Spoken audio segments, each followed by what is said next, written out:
నమస్తే. ఇన్నాళ్ళు నన్ను సపోర్ట్ చేస్తూ, ఎంకరేజ్ చేస్తూ మీ ప్రేమను నాకు అందిస్తున్న ప్రతి ఒక్కరికి కృతజ్ఞతలు. అలాగే ఈ వీడియో కూడా ఖచ్చితంగా మీకు ఉపయోగపడుతుంది. లైక్, షేర్ అండ్ సబ్స్క్రైబ్ చేసి మీ సపోర్ట్‌ని నాకు అందించండి. అలాగే ఈ వీడియో పట్ల మీకున్న అభిప్రాయాన్ని కామెంట్ సెక్షన్‌లో కామెంట్ చేసి తెలియజేయండి. ఇప్పుడు వీడియోని చూద్దాం.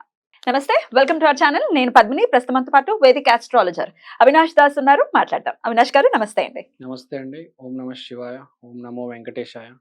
అవినాష్ గారు, మనం గుడికి వెళ్ళినప్పుడు డెఫినెట్‌గా గంట అనేది కొడతాం కదా! అవునండి. అయితే ఈ గంట కొట్టటం కొంతమంది టప టప టప టప కొడుతూనే ఉంటారు. కొంతమందేమో కొంచెం హంబుల్‌గా దాంతో బిహేవ్ చేస్తారు. అసలు ఈ గంట అనేది ఎలా కొట్టాలి? గంట కొట్టడం వెనకాల ఉన్నటువంటి ఆంతర్యం ఏంటి? సో, గుడికెందుకెళ్తున్నామంటే బేసిక్‌గా మనల్ని మనం రీచార్జ్ చేసుకోవడానికి ఒక గుడికెళ్తాము. డెఫినెట్‌లీ. మన గురు శక్తి అనేది ఎప్పటికప్పుడు డౌన్ అయిపోతూ ఉంటది. హ్మ్. మన చుట్టుపక్కల ఉన్న చాలా మంది దృష్టి పెడుతూ ఉంటారు. హ్మ్. సో, ఇప్పుడు నేను మీకు బేసిక్‌గా మనకు ఆరా అని అంటారు. ఆరా. యాహ్! ఆరా అంటే మన 7 చక్రాలని క్లీన్ చేయడం. 7 చక్రాలని ఎలా క్లీన్ చేయాలి అనేది బేసిక్‌గా నేను ఎప్పుడైనా చూపిస్తాను మీకు. హ్మ్. ఒక మనిషిని పిలిపిచ్చి మన ఆఫీస్‌లోనే పిలిపిచ్చి వాడు ఆరా ఎలా క్లీన్ చేయాలి అని మొత్తం 7 చక్రాల పేర్లు చెప్పి ఆ చక్రాలన్నీ ఎలా క్లీన్ చేయాలో షూర్. క్లీన్ చేసి చూపిస్తాను. ఎవరికి వారు చేసుకోవచ్చా? ఎవరికి వారు చేయలేరు. ఎందుకంటే సహస్ర చక్రం క్లీన్ చేసేటప్పుడు మీకు ప్రాబ్లమ్ వస్తుంది. మీకు కనిపియదు కదా మీ సహస్ర చక్రం. హ్మ్. సో ఇంకో మనిషి చేయాలి. హ్మ్. బేసిక్‌గా ఏదైనా అసలు సహస్రారం వరకు రీచ్ అయ్యేటటువంటి పరిస్థితి ఉంటుందా ఎవరికైనా? రీచ్ కాదండి. మీకు హ్మ్. చక్రాలు ఉన్నాయి. హ్మ్. కుండలిని యాక్టివేట్ అవ్వలేదు. నా కానీ ఉద్దేశం. ఉన్న చక్రాలని హ్మ్. ఏవైతే కొంచెం డస్ట్ కొంచెం డిస్టర్బ్ అయి ఉంటాయో వాటిని తీయడానికి పైన ఉన్న పొర క్లీన్ చేయడానికి ఇప్పుడు ఫోటో మీద కొంచెం హ్మ్. దుమ్ము పడితే మనం క్లీన్ చేస్తాం కదా! హ్మ్. అలా చక్రాన్ని క్లీన్ చేయడానికి ఒక పద్ధతి ఉంది. నేను ఎప్పుడైనా ఒక డెమాన్‌స్ట్రేషన్ ఇస్తాను. షూర్.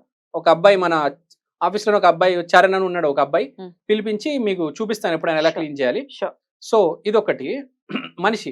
ఇంకోటేంది మనం గుడికెళ్ళి కూడా హ్మ్. గుడిలో కూడా సేమ్ ఈ చక్రాలంటే ఏం లేదు. కుండలిని అంటే నవగ్రహాలు అంటే ఏం లేదు మొత్తం దేవుడే. హ్మ్. మనం గుడికెళ్ళేది కూడా ఈ చక్రాలు క్లీన్ చేసుకోవడానికి మన సోల్స్ రీచార్జ్. మన సోల్ రీచార్జ్ హ్మ్. చేసుకోవడానికి. హ్మ్. అయితే గుడికెళ్ళాక రీచార్జ్ ఎలా చేసుకోవాలి అనేది మనకు కామన్ సెన్స్ ఉండాలండి. హ్మ్. కానీ చాలా మందికి తెలీదు గుడికెళ్ళాక ఏం చేయాలి. ఫస్ట్ కాలెందుకు కడుక్కోవాలి గుడికెళ్ళాక అంటే అరికాల మీద గురువు ఉంటాడు. హ్మ్. నువ్వు వెళ్తుంది గురువు దగ్గరికి ముందు అరికాలు క్లీన్ చేసుకొని ఎళ్ళు అంటారు. హ్మ్. కొందరు పాదాలేమో నల్లగా ఉంటాయి. మొత్తం మట్టి ఉంటది. అసలు అరికాలు కూడా కనిపించదు. దాని మీద కూడా నల్లగా ఉంటది. అవి వేసుకొని వెళ్ళిపోతారు. అట్లా ఉండకూడదా? అస్సలు ఉండకూడదు. ఎప్పటికప్పుడు అరికాలు క్లీన్‌గా ఉంచాలి అని చెప్తూ ఉంటారు. అవును. మీరు ఎక్కడైనా ఓకే. గుడికెళ్ళేటప్పుడు మాత్రం అరికాళ్ళు మొత్తం పరిశుభ్రంగా క్లీన్ చేయాలి.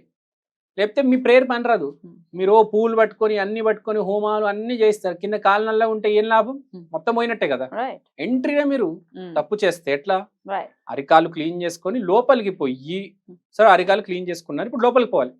లోపలికి పోయిన తర్వాత ఎనర్జీ క్లీన్ చేసుకోవాలి. మీకు తెలుసు ఎనర్జీ మీటర్లు ఉంటాయి. ఇలా ఉంటాయి. మీకు ఐడియా ఉంది. ఇలా ఉంటాయి. బట్ అది ఫేక్ అది ఇది అని అంటూ ఉంటారు. అవేం లేదు 100% నిజం అవి. హ్మ్. సో, మనం ఎనర్జీ అవి నేను చూపిస్తాను కావాలంటే ఎప్పుడైనా మనం మన వాస్తు ఎక్స్‌పర్ట్స్ దగ్గర ఉంటాయి. హ్మ్. అవి తీసుకొని చెక్ చేయొచ్చు. సో, గుడి వెళ్ళే ముందు ఎనర్జీ ఎలా ఉంది? గుడి లోపలికి పోయిన తర్వాత ఎనర్జీ ఎలా ఉంది? మనం చెక్ చేసుకోవచ్చు మీటర్‌తో. ఆల్‌రైట్. అది సరే పక్కన పెడదాం. ఇప్పుడు ఎనర్జీ ఎలా క్లీన్ చేయాలి? లోపలికెళ్ళాము. ఎనర్జీ ఎలా క్లీన్ అవుతది? 2 మార్గాల్లో క్లీన్ అవుతది ఎనర్జీ అనేది. ఫస్ట్ ఇప్పుడు ఆంజనేయ స్వామి ఉన్నాడు. ఆంజనేయ స్వామి ఎళ్ళే ముందు మీ ఎనర్జీ చెక్ చేస్తే ఎలా ఉంది? ఆంజనేయ స్వామి లోపలికెళ్ళాక ఆంజనేయ స్వామి చుట్టూ ప్రదక్షిణం వేశాక, మీ ఎనర్జీ చెక్ చేస్తే ఎలా ఎనర్జీ ఉందనేది డిఫరెన్స్ డిఫరెన్స్ ఉంటుంది. తెలుస్తది. ఏదైతే నెగెటివ్‌లో ఉందో అది పాజిటివ్‌కొస్తది. ఆల్‌రైట్. ఏదైతే ఇలా మీటర్స్ లోపలికెళ్ళిపోతాయో అవే బయటికొస్తాయి ఇట్లా. హ్మ్. హ్మ్. రిపెల్ అయ్యి బయటికొస్తాయి. హ్మ్. మీరు కావాలంటే టెస్ట్ చేయొచ్చు. యూట్యూబ్‌లో చాలా వీడియోస్ ఉన్నాయండి. యాహ్! ఆంజనేయ స్వామి విగ్రహం హ్మ్. గుడి చుట్టూ ప్రదక్షిణాలు కొట్టిన తర్వాత ముందు ఎనర్జీ ఎలా ఉందో మీటర్స్‌తో చెక్ చేసి చూపిచ్చారు. చాలా వీడియోస్ ఉన్నాయి. బట్ ఆ వీడియోస్ కిందనే కమెంట్స్ మనం చూస్తాం. నేను చూసాను ఆ హ్మ్. వీడియోస్. కమెంట్స్ చూస్తే ఇది ఫేక్. ఆయన ఏదో బటన్ నొక్కుతున్నాడు. ఇట్లా రకరకాలు వస్తూ ఉంటాయి. మీ అలా బటన్ నొక్కుతున్నారు అంతే అంటారు కానీ, అతను ఆ మీటర్ కొని ఆ ప్లేస్‌కెళ్ళి చెక్ చేయలేదండి. హ్మ్. అతను వాస్తు ఎక్స్‌పర్ట్ సంవత్సరాల నుంచి చేస్తున్నాడు అతనికి తెలుసు. ఎంతోమంది ఢిల్లీలో మినిస్టర్ స్థాయి అంత వరకు ఈ మీటర్స్‌తో చేయించుకుంటున్నారు వాస్తు ఇవాళ చెక్ చేయించుకుంటారంటారు. ఇంట్లో ఎక్కడ నెగెటివ్ ఎనర్జీ ఉందా అని. ఆల్‌రైట్. తెలీదు. ఎప్పటినుంచో వందల సంవత్సరాలు, వేల సంవత్సరాల నుంచి ఎక్కడ ఏది పాతేసారో తెలీదు హ్మ్. మనకు. హ్మ్. చెప్పలేం లోపల ఏముందో భూమి కింద. ఆ మీటర్‌తో చెక్ చేస్తేనే తెలిసేది. ఆల్‌రైట్. ఆ మీటర్ 100% నిజం. హ్మ్. వాస్తు కన్సల్టెంట్స్ దాన్ని ఊరికే యూజ్ చేయరండి ఎవరు. హ్మ్. వాడికి కూడా బ్యాడ్ నేమ్ వస్తది కదా! హ్మ్. వాస్తు కన్సల్టెంట్ 100% నిజం అండి అది. యాహ్! సో గుడికి వెళ్ళాము, ఉమ్. ఆంజనేయ స్వామి చుట్టూ ప్రదక్షిణలు వేసాం, ఉమ్. 1 2 3 Alright. ఎనర్జీ వేరియేషన్ ఉంటుంది. గంట దగ్గరకు వద్దాం. ఉమ్. ఈ గంట అనేది ఎలా కొట్టాలి అంటే, గంట అనేది ఏదో సిగ్గుపడుతూ ఉమ్. ఒకసారి కొడతారు, ఉమ్. అలా కాదండి. ఉమ్. గంట చాలా గట్టిగా కొట్టాలి. ఆ ఎనర్జీ అనేది మీరు ఒకసారి కొట్టారనుకోండి మీ చెవు దాకా వస్తుంది. అవును. 2-3 సార్లు కొట్టారనుకోండి ఇక్కడ దాకా డిఫరెన్స్ తెలుస్తుంది. 10 సార్లు గట్టి గట్టి కొట్టారనుకో మీ కాలు దాకా రీఛార్జ్ అవ్వాలి కదా బాడీ. ఉమ్. మీరు ఒకసారి కొట్టేసి ఉమ్. పక్కన జరిగిపోతే ఉమ్.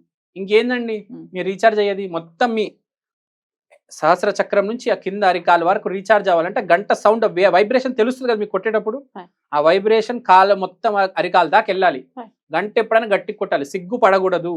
నువ్వు ఎవరో డబ్బులు కొట్టేయట్లేదు, గంటే కొట్టేది గుడిలో గంటే కొట్టేది. సో కొట్టచ్చు. గుడిలో గంట కొట్టాలి, గట్టిగా కొట్టాలి, నీ అరికాల దాకా రీచ్ అవ్వాలి. సో ఇప్పుడు ఈ ఎనర్జీ అనేది ఈ సౌండ్ సిస్టమ్ ఏదైతే ఉందో, సౌండ్ గుడిలో గంట అనేది చాలా ఇంపార్టెంట్. ఇప్పుడు మీరు ఇంట్లో ప్లేట్తో సౌండ్ చేయొచ్చు కానీ అది వేరు, గుడిలో గంట కొట్టడం వేరు. Yeah. గుడిలో ఎనర్జీ వేరు, ఇంట్లో ఎనర్జీ వేరు. అయినా గంట కొట్టిన తర్వాత దాని నుంచి వచ్చేటటువంటి అది వెంటనే ఒక రకమైన సౌండ్ ఇంకా వస్తూనే ఉంటుంది కదా, దాని ఎకో ఎకో అలా వస్తూ ఉంటుంది. అది వింటూ ఇప్పుడు గంట కొట్టడం ఉన్నదంతా ఆ ఎకో మనం వినాలి అనే కదా ఎండ్ ఆఫ్ ది డే అవును. పెట్టింది. రైట్. అలా అట్లీస్ట్ ఒక 10 times అయినా కొట్టాలి అని చెప్తున్నారా? 10 times లేకపోతే మీరు గట్టిగా గొలిగితే 3 సార్లు కొట్టినా చాలు. ఆ కింద అరికాల దాకా మీ ఎనర్జీ రీచ్ అయ్యేదాకా మీకు తెలుస్తుంది బాడీలో, అది మీకు ఫీలింగ్ వస్తుంది ఆటోమేటిక్. రైట్. ఇప్పుడు మనము ఒక వెలుగుంది, అక్కడ నిప్పు ఉంది, మనకు అక్కడ నుంచే తెలుస్తూ ఉంటది హీట్ మన బాడీ మీద. అలానే కూడా అలాంటిది. ఇది మన ఈ గంట కొట్టేటప్పుడు మనకి ఎనర్జీ అనేది మొత్తం వైబ్రేట్ అవుతుంది. ఎలక్ట్రోమాగ్నెటిక్ ఆరా అనేది మనకు తెలుస్తుంది. ఇప్పుడు ఆంజనేయ స్వామి తీసుకుంటే మీరు అతనికి ఎప్పుడు ఆరా ఉంటది. ఆ ఇమేజ్ లో తీసుకుంటే మీకు చాలా ఫొటోస్ లో ఆంజనేయ స్వామికి ఆరా ఉంటది. ఈవెన్ దేవీ దేవతలకు కూడా ఉంటది ఆరా. ఫోటో చూస్తే ఇక్కడ మనకి ఈ లైన్ అంతా ఆరా లాగానే కన్సిడర్ చేస్తారు. ఆటోమేటిక్ ఈ లైన్ మీరు ఆరా అనుకోవచ్చు. ఆమె చుట్టూరు ఉన్న ఒక మీకు స్టార్స్ కనిపిస్తున్నాయి, ఆ స్టార్స్ అదే అంతా ఆరానే, ఆరా లాగా మనం ఆరా లాగా కనిపిస్తుంది. అసలు మామూలుగా ఏ దేవీ దేవతల విగ్రహాలకైనా మనకి ఆ ఫొటోస్ కి అయితే ఆరా కూడా మనకి పెయింట్ ఉంటుంది, ఆ ఒక లైట్ వచ్చినట్టు ఉంటది. కరెక్ట్. మనం కూడా ఒకసారి తీక్షణంగా అబ్జర్వ్ చేస్తే మనుషుల ఆరాని కూడా మనం చూడొచ్చు, కనిపిస్తూ ఉంటుంది, లైన్ లాగా కనిపిస్తూ ఉంటుంది. మనకు కూడా ఉంటది, మీకు కూడా ఉంటది ఆరా. రైట్. మనము కొన్ని ఇప్పుడు ultra violet radiations, infrared radiations వాడి ఆరా చూడొచ్చు. యాక్చువల్ గా చీకట్లో మనిషి చుట్టూ ఒక ఆరా ఉంటది. డెఫినెట్లీ ఉంటుంది. మనం ఎంత పాజిటివ్ గా ఉంటామో ఈ రెమెడీస్ చెప్పేది అందుకే కదా. మీ ఆరా మారుస్తే మీ పరిస్థితి మారుతుంది. చివరికి ఆరా గానీ ఆరా వచ్చేది ఎక్కడ? మన చక్రాల నుంచే కదా. కరెక్ట్. సో ఈ చక్రాలు క్లీన్ చేసుకోవడానికి నేను ఈ గంట రెమెడీ చెప్పా. సో గంట కొట్టడం అనేది చాలా చక్కగా కొడుతూ రిథమిక్ గా కొడుతూ ఉంటే చక్రాలు క్లెన్స్ అవుతాయి. ఇంట్లో కూడా పూజ చేసేటప్పుడు గంట గట్టికి కొట్టాలి, మెల్లికి కాదు, ఇలా చిన్నగా గట్టికి కొట్టాలి. పిల్లలు కూడా గంట కొడతావాలి, హ్యాపీనెస్ రావాలి. బ్యూటిఫుల్ అండి, చాలా చక్కటి పాయింట్ మాకు తెలియజేశారు. Thank you so very much. నమస్తే.